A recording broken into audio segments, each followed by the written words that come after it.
नमस्ते दोस्तों, आशा की बैठकी में आप सभी का स्वागत है। आज मैं सुभद्रा कुमारी चौहान की लिखी एक कहानी सुना रही हूँ। सुभद्रा कुमारी चौहान की कहानियाँ मानवीय संवेदनाओं से परिपूर्ण होती हैं, दिल को छू लेती हैं, रोचक होती है। तो उनकी ही कहानियों को आज मैं लेकर आई हूँ। सुनिए कहानी उनकी, दो सखियाँ। तो सुनिए कहानी आशा की जुबानी। मालिन कियारियों को निरा रही थी। ऊपर से रघु ने आकर कहा, मालिन ऊपर जा, बाई साहब तुझे बुला रही हैं। मालिन घबराई, सवेरे सवेरे बाई साहब ने बुलाया है, कोई अपराध तो नहीं हो गया है। हड़बड़ी में वह हाथ की खुरपी रखना भी भूल गई। क्षण भर में हाथ में खुरपी लिए बाई साहब के सामने जा खड़ी हुई। पास ही उसकी धोती का पल्ला पकड़े खड़ी थी उसकी छोटी सी बेटी रमिया। बाई साहब ने कहा, मालिन रोज़ रोज़ हमारी मुन्नी पढ़ने जाती है स्कूल में और वहाँ बैठे बैठे थक जाती है। इधर तुम्हारी बेटी रमिया दिन भर घास खोदती है और बगीचे में मज़े करती है और इधर उधर तितलियाँ पकड़ती है। लेकिन सुन लो, अब यह ना होगा, रमिया को भी पढ़ने जाना पड़ेगा। मालकिन का स्वर सुनकर मालिन का भय जाता रहा। बोली, बाई साहब, रमिया तो आपकी ही बेटी है, चाहे पढ़ने भेजो चाहे बगीचे में काम कराओ। पर बाई साहब, रमिया पढ़ने जाएगी तो मुन्नी रानी का बगीचा ना सूख जाएगा, उसे कौन सींचेगा? किसी के बोलने के पहले ही मुन्नी बोल उठी, तो फिर हम भी बगीचा सींचेंगे। रमिया पढ़ने ना गई तो हम भी ना जाएंगे, चाहे कुछ भी हो। मालिन ने कहा, पर मुन्नी रानी, रमिया के पास पट्टी भी नहीं है, पुस्तकें भी नहीं है, उसे वो कौन देगा उसे ला करके? मुन्नी बोली, पट्टी और पुस्तक का बहाना मत करो मालिन, हम देंगे सब कुछ, पर रमिया पढ़ने अगर नहीं जाती तो हम भी नहीं जाते। लो यह लो। कहती हुई पट्टी पुस्तक फेंक कर मुन्नी भागी। माँ ने उसे पकड़ कर कहा, ठहर जा मुन्नी, रमिया भी जाएगी पढ़ने। पर मुन्नी तो किसी न किसी बहाने पढ़ना जाना चाहती ही नहीं थी। मालिन के हाथ से खुरपी लेते हुए बोली, माँ रमिया कैसे जाएगी पढ़ने, उसके पास साफ कपड़े कहाँ हैं? मैं अब बगीचे में काम करने जाती हूँ। मुन्नी जीने से नीचे उतरने लगी। लेकिन मुन्नी को आखिर पढ़ने के लिए स्कूल जाना ही पड़ा। साथ में ज़बरदस्ती रमिया को भी जाना पड़ा। पट्टी पुस्तक घर से ही ढूंढ कर दे दी गई। मुन्नी का ही एक पुराना फ्रॉक पहनकर रमिया पहले दिन स्कूल गई। धीरे धीरे दोनों में खूब मेल हो गया। अब वे स्कूल जाने से घबराती न थी। दोनों स्कूल जाती, साथ लौटती, साथ साथ पढ़ती। अब मुन्नी को भी कोई शिकायत ना थी कि वह मुफ्त में पढ़ने जाती है और रमिया दिन भर मज़े करती है। लेकिन रमिया के स्कूल जाने से रमिया की माँ की दिक्कतें बढ़ गई। वह बगीचे में जब काम करती थी पहले, तब रमिया दाल चावल चुन कर रख देती। माँ के घर आने का समय देखकर चूल्हे में आग भी जला देती। इस प्रकार छोटी सी रमिया माँ के लिए बहुत बड़ा सहारा थी। साथ साथ खर्च भी बढ़ गया। अब रमिया के स्कूल के लिए साफ कपड़े भी रखने पड़ते थे। बेचारी मालिन को काम का तो आसरा जो कुछ था वह तो गया ही, ऊपर से खर्च भी बढ़ गया। इन दिक्कतों को उसकी दयालु मालकिन ने ताड़ लिया। उसी महीने से उसकी तनख्वाह में 1 रुपये की वृद्धि हो गई और बगीचे के काम में सहायता पहुंचाने के लिए मालकिन ने एक छोटा सा लड़का भी रख लिया। इस तरह मालिन की दिक्कतें भी दूर हो गई और रमिया का पढ़ना भी जारी रहा।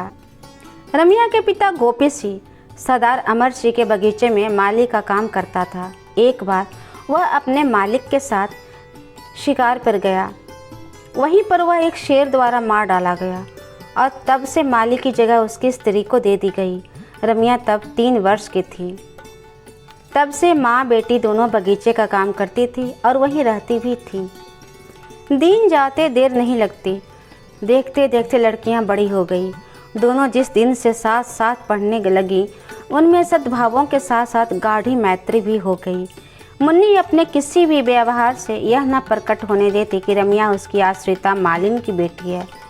रात को रामी जरूर माँ के पास सोती थी, बाकी सारे समय मुन्नी उसे नीचे आने ही न देती थी। इसी साल दोनों ने मैट्रिक की परीक्षा दी है। मुन्नी के पिता मुन्नी के ब्याह की तैयारी में हैं, पर रामी की माता के सामने एक समस्या थी। वह सोच रही थी, रामी इतना पढ़ गई है, चाल ढाल बात व्यवहार सब कुछ बदल गया है, लगता ही नहीं किसी अनपढ़ की बेटी है। मैं इसका विवाह कैसे और कहाँ करूँगी। फिर वह सोचती, छोड़ो, विवाह की कोई बात नहीं, मेरी रामी स्कूल की मास्टरनी बनेगी और तब रामी मुझे यहाँ मालिन का काम नहीं करने देगी। तो क्या मैं इतनी अच्छे मालिक को छोड़कर यहाँ से चली जाऊँगी? यहाँ मेरी ज़िंदगी बीती है। नहीं, मैं यहीं रहूँगी, यहीं मरूँगी। उधर रामी दिन भर दूसरी चिंता में घुमा करती थी। उसे माँ के साथ बगीचे में काम करने में अब लज्जा और संकोच मालूम होता था, पर यह भी ना सहा जाता था कि उसकी माँ दिन भर मेहनत करे और वह बैठी रहे। माँ को काम करते देख उसे बड़ी वेदना होती, पर कोई दूसरा उपाय भी तो ना था। उसने सोचा, परीक्षा फल के निकलते ही चाहे पास हूँ चाहे फेल, मैं कहीं ना कहीं नौकरी कर लूँगी। 15-20 रुपये मिलेंगे ही तो क्या हुआ, उसी 15-20 रुपये में मैं पूरे अपने जीवन संवार लूँगी, माँ को आराम दूँगी। माँ को तो दिन भर मजदूरी ना करनी पड़ेगी। माँ ने बहुत कष्ट उठाया है, अब वे बुढ़ी हो चली, अब उन्हें अधिक दिन कष्ट ना सहने दूँगी। मैं उन्हें अब कुछ आराम दूँगी। और इसी निश्चय के अनुसार उसने कई स्कूलों में प्रार्थना पत्र भी भेज दिया। उधर मुन्नी की खिचड़ी अलग ही पक रही थी। उसे चिंता थी रामी के ब्याह की। वह सोच रही थी कि हम दोनों साथ साथ पढ़े, साथ ही बड़ी हुई, मैट्रिक की परीक्षा साथ में ही दी और विवाह केवल मेरा हो रहा है। रामी का भी तो विवाह होना चाहिए। रामी का विवाह उसकी माँ से तो ना होगा। उसकी माँ कहाँ से उसके लिए उसके जैसा वर ढूंढ के लाएगी। और रामी को पढ़ा लिखा कर किसी अपढ़ के गले में तो बांधना भी बहुत बुरी बात होगी। पिता की लाडली मुन्नी अपने इन उठते हुए भावों को अधिक देर तक दबा न सकी। एक दिन पिता से बोली, बाबूजी, रामी को तुम ही ने पढ़ाया लिखाया है, उसके विवाह की फिक्र भी तुम ही को करनी पड़ेगी। अब उसका विवाह भी किसी गंवार से तो ना हो सकेगा, उसकी विवाह तो आप ही करेंगे। पिता ने आश्वासन के स्वर में कहा, इस विवाह के बाद रामी के ही विवाह का नंबर आएगा। मैं लड़के की तलाश में हूँ, तुम ज़्यादा चिंता ना करो। मुन्नी का भाई जगत सिंह, जो इधर 5 साल से विदेश में था, आज आ रहा है। मुन्नी के पिता लड़के को लेने ही बम्बई जा चुके हैं। शाम को गाड़ी जाएगी। मुन्नी और रामी दोनों सखियां बड़ी लगन के साथ जगत सिंह का कमरा सजा रही थीं। मुन्नी बड़ी ही प्रसन्नचित अचंचल स्वभाव की लड़की थी। वह स्वयं खुश रहना जानती थी और पास रहने वालों को भी खुश रहने के लिए विवश किए रहती थी। भाई की मेज पर एक सुंदर टेबल क्लॉथ बिछाते हुए मुन्नी बोली, देख रामी, मैंने तेरे विवाह के लिए भी पिताजी से कहा है। वह कोई सुंदर सा तेरे सरीखा ही पढ़ा लिखा वर खोज कर तेरा विवाह करा देंगे। और मुन्नी ने एक हल्की सी चपत रामी के गालों पे जड़ दी। रामी उदासी में बोली, लेकिन मुन्नी, मैं तो विवाह करूँगी ही नहीं। मुन्नी हंसती हुई बोली, ऐसा तो मत बोल रामी, तुम मुझसे डरती नहीं? मैं कहीं मचल गई तो पिताजी को मेरे विवाह के पहले तेरा विवाह करना पड़ेगा। स्कूल जाने की बात भूल गई क्या? और दोनों हंस पड़े। अचानक श्रृंगार मेज के पास बड़े आईने में दोनों को अपना प्रतिबिंब दिख पड़ा। मुन्नी कुछ देर तक देखती रही, फिर बोली, रामी, मैं तुझसे गोरी हूँ, पर सुंदर तू ही मुझसे ज़्यादा है। अच्छा देख, तुझसे कह देती हूँ, तू मेरे पति के सामने मत आना। कहीं ऐसा ना हो कि वह मुझे छोड़कर तुम्हें पसंद कर ले। हाँ। मुन्नी को एक धक्का देकर रामी बोली, हटो, अब तुम मेरा बहुत मजाक तो मत उड़ाओ। कहाँ तुम और कहाँ मैं, बहुत फ़र्क है मुन्नी, मुझ में और तुम में। तुम मुझसे गोरी भी हो, सुंदर भी हो, फिर भी तुम घबराती हो। घबराओ मत, मैं तुम्हारे पति के सामने नहीं आऊँगी। तुम्हारे ऊपर जो उनका प्रेम होगा उससे कन्न भर भी ना लूँगी। अब खुश हो ना? मुन्नी बोली, पर सुंदर मुझसे ज़्यादा तो तू ही है, मेरा दिल कहता है और यह दर्पण भी कहता है। देख लो, जी चाहता है इसे तोड़ दूँ। फिर कुछ ठहर कर बोली, अच्छा, भैया को आने दो, जिसे सुंदर कहेंगे बस वही सुंदर है, बस ठीक है ना? और फिर चाहे बंदर को भी सुंदर कह दे। रामी ने कहा, और एक फूलदान में फूल से सजाने लगी। दोनों हाथ रामी की पीठ पर धप से पटकते हुए मुन्नी बोली, पर यहाँ बंदर कौन है, तू कि मैं, बोल। रामी ने कहा, न तुम न मैं, पर कहीं वह किसी तीसरे की सुंदरता की उपाधि दे दें तो। रामी प्रसन्न है, मुन्नी प्रसन्न है और रामी चिंतित है।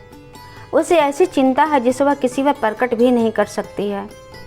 मुन्नी की प्रसन्नता को देखकर वह खुद ही को छुपा के रखती है। वह कई दिनों से घोर प्रयत्न करके भी इस जटिल समस्या से उभर ना पाई, इसे सुलझा ही नहीं पाई। उसका स्वाभिमान कहता है कि अपनी माँ को लेकर यहाँ से चली जाओ।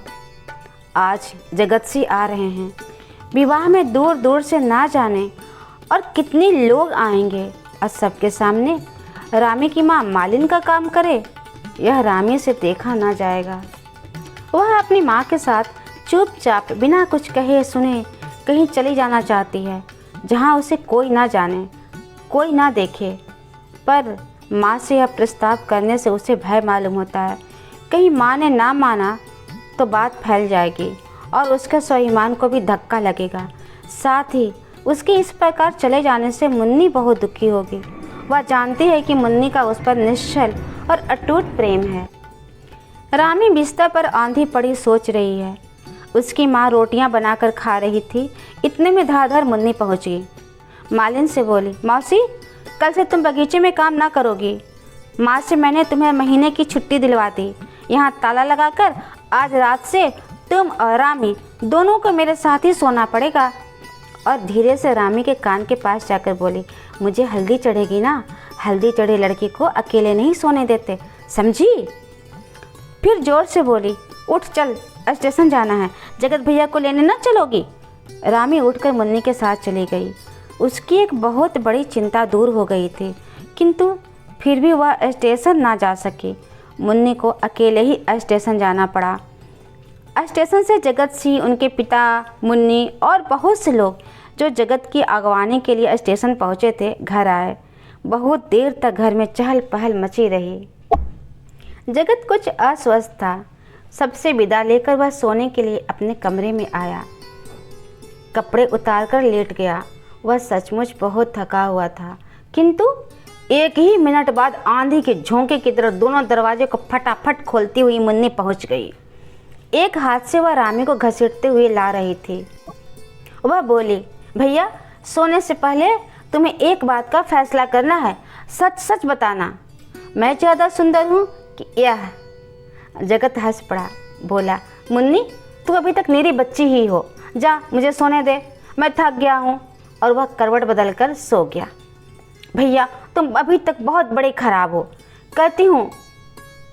रूठ कर मुन्नी चली गई, किंतु उसके बाद जगत सो न सका। उसके सामने रह रह कर शर्माई हुई रामी का चित्र आ जाता था। वह यही निर्णय न कर सकता था कि यह लड़की कौन है। विवाह में दूर दूर के बहुत से संबंधी रिश्तेदार आए होंगे, मुमकिन है उन्हीं में से किसी की लड़की हो, पर लगता है जगत ने कभी इसे देखा है। जगत को चेहरा पहचाना हुआ सा लग रहा था, लेकिन उसे कुछ याद नहीं आ रहा था। जिस बात का उत्तर वह मुन्नी को ना दे सका था, वही उत्तर बार बार उसके दिमाग में चक्कर काट रहा था। हाँ, ये लड़की बहुत सुंदर है। सुंदर आभूषणों का अभाव उसकी सुंदरता में कमी नहीं ला सका। रंग बिरंगे कपड़े तथा हीरा मोती के आभूषणों से उसकी जो सुंदरता दब जाती है, वह उनके अभावों में और उज्जवल होकर चमक उठी है। कन्या वाकई सुंदरी है, अनुपम सुंदरी है, फिर चाहे जिसकी हो। जगत ने करवट बदली। सामने मुन्नी की तस्वीर लगी थी। उसने सोचा, मेरी पगली बहन भी सुंदर है, पर उस लड़की के चेहरे में जितना आकर्षण और भोलापन है, उसकी आंखें कितनी सुंदर है, लेकिन मुन्नी की उतनी नहीं है। छोड़ो, मुन्नी मेरी ही बहन तो है, जैसा मैं हूँ वैसी वह भी है। सुबह 6 भी न बज पाए थे कि मुन्नी के उद्यम के मारे जगत का सोना मुश्किल हो गया।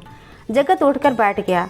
मुन्नी से बोला, मुन्नी जरा गंभीर बनो बहन, अब तेरी शादी होने वाली है। जगत की दृष्टि दरवाजे की ओर गई। 2 सुकुमार पैर दरवाजे की ओट में ठिठक गए थे। मुन्नी ने जैसे ही जगत की बात सुनी ही ना हो, बोली, भैया देखो तो रामी तुमसे शर्माती है, आती नहीं है अंदर। वह देखो वहाँ खड़ी है, उसे तुम बुलाओ ना भैया। और एक बार भैया तुम्हें याद है ना, वह कितनी मछली थी कि वह तुम्ही से शादी करेगी, और फिर जब तुमने कहा कि तुमने उससे शादी कर ली और उसे 2 पैसे दे दिए, तब कहीं वह मानी। मुन्नी एक सांस में यह सब कहकर हंस पड़ी। जगत अब चौंक पड़ा। अच्छा तो यह रामी है। आओ रामी, अंदर आओ, वहाँ क्यों खड़ी हो? चाहो तो 2 पैसे और ले लो, कहकर वह हंस पड़ी। रामी लाज और संकोच में सिमटी हुई सी भीतर आई, पर वह खुलकर जगत से बातचीत ना कर सकी। ना जाने कहाँ की लज्जा उसकी जवान पर ताले डाल गया। वह चुपचाप खड़ी रही। जगत ने उसे बोलने की बहुत कोशिश की, पर उसका सिर जो नीचा हुआ तो फिर उठ ना सका। जगत ने कहा, लो तुम मत बोलो रामी, मैं तो जाता हूँ। मुन्नी के समझ में ना आया कि आखिर जगत भैया से रामी इतना क्यों शर्माती है। उसने रूठ कर कहा, जा, तू बड़ी खराब है रामी, तूने मेरे भैया का अपमान किया है, मेरे जगत भैया का। तू उनसे नहीं बोली, मैं भी तुमसे ना बोलूँगी। रामी ने नम्रता से कहा, नहीं बहन, मेरी नियत अपमान करने की नहीं थी। तुमने छुटपन की ऐसी बात ही कह दी जिससे शर्म के मारे में मरी जा रही थी। फिर कैसे बोलती, मुझे शर्म नहीं आएगी? तुमने ऐसे बोला ही क्यों? और दोनों सखियों में उसी समय मेल भी हो गया। उसी दिन लड़कियों का रिजल्ट निकला। दोनों पास थी। मुन्नी 2nd डिवीज़न में और रामी 1st डिवीज़न। मुन्नी ने इससे का कुछ बुरा ना माना। वह रामी के पास आकर उसे लिपटते हुए बोली, देख रामी, तो सभी बातों में मुझसे बढ़ती जाती है। मैं 2nd डिवीज़न में पास हुई और तू 1st डिवीज़न में। यह ठीक नहीं है, तुझे मेरे साथ साथ चलना चाहिए था ना। रामी ने कहा, सभी बातों में नहीं बढ़ रही हूँ बहन, तुम्हारा विवाह पहले हो रहा है। कौन जाने, मुन्नी ने कहा, तो इसमें भी मुझसे आगे बढ़ जाए। कहती हुई मुन्नी भाग गई, क्योंकि बाहर एक बहुत बड़े कपड़े के व्यापारी अपनी लड़की की शादी का पैगाम जगत के लिए ले आए थे। लड़की इंटर में इसी वर्ष गई थी। वह बहुत सुंदर थी और लखपति की कन्या थी। पर जगत से जब पूछा गया तो उत्तर मिला, अभी कोई जल्दी नहीं है, मुन्नी का विवाह हो जाने के बाद वह इस पर विचार करेगा। उधर मुन्नी तो जगत के सिर पर ही हो गई कि भैया शादी स्वीकार ही कर लो, अभी स्वीकार करो, फिर तो तुम्हारी ससुराल से रोज़ मैं नई नई साड़ियाँ लाकर पहनूंगी। फिर रामी, मैं और वह भाभी, हम तीनों ही मज़े करेंगे। कितना मज़ा आएगा ना। लेकिन जगत अपने निश्चय पर दृढ़ रहा और बात मुन्नी के विवाह के बाद टल गई। मुन्नी के विवाह हो जाए उसके बाद सोचेंगे। स्वयं सरदार अमर सिंह को भी अपने बेटे की विवाह की कुछ जल्दी ना थी। जल्दी थी तो लड़की वालों को, ऐसा अच्छा लड़का हाथ से न निकल जाए।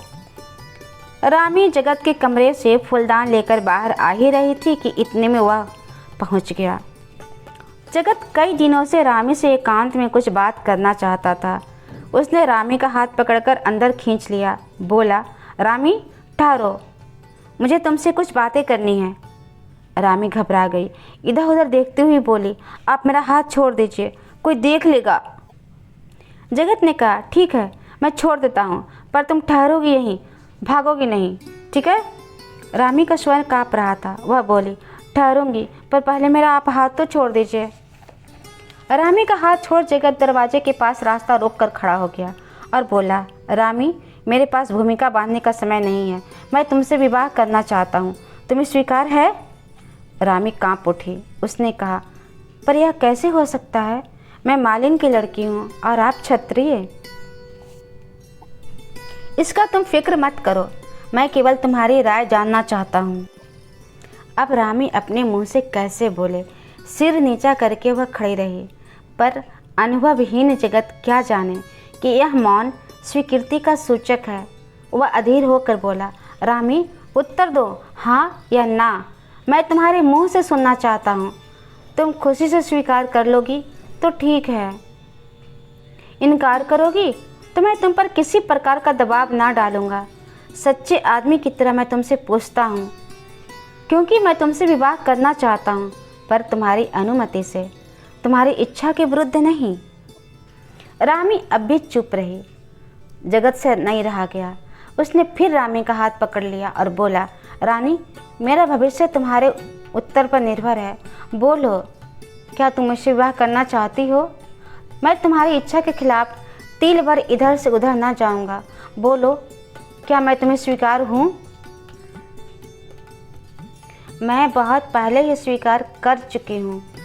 कहते हुए रामी हाथ छुड़ाकर भाग गई और सीधे अपनी माँ की खाट पर जाकर लेट गई। उसने मन ही मन कहा, रामी के चंडी ठाकुर, तुम ही रामी को भुला देते तो रामी का दुनिया में कौन रह जाता। जगत ने अपना निश्चय पिता से कहा। पिता के पास काफ़ी पैसा था, रुपये का उन्हें लोभ न था। फिर वे स्वयं रामी को बहुत चाहते थे। इस बात पर किसी को अगर कुछ एतराज़ हुआ तो वह थी जगत की माँ। जगत की माँ जगत की शादी किसी बहुत बड़े संबंध जो जोड़ना चाहती थी। आदमी बड़ा हो, सम्मान हो, एक मालिन की लड़की से ब्याह करके उसके दृष्टिकोण से समाज में उसकी प्रतिष्ठा बढ़ने की जगह कम हो जाएगी। पर उनकी कुछ ना चली। एक ही लगन में, एक ही मंडप में रामी का विवाह जगत से और मुन्नी का विवाह शांति स्वरूप से हो गया। इति श्री। उम्मीद है आप सबों को यह कहानी बेहद पसंद आई होगी। तो ऐसे ही साहित्यिक कहानियों को सुनने के लिए कृपया इस चैनल को सब्सक्राइब कर लें, लाइक करें कहानी को, शेयर करें अपनों को और अपने विचारों को ज़रूर प्रस्तुत कीजिए कमेंट के द्वारा। ठीक है, धन्यवाद।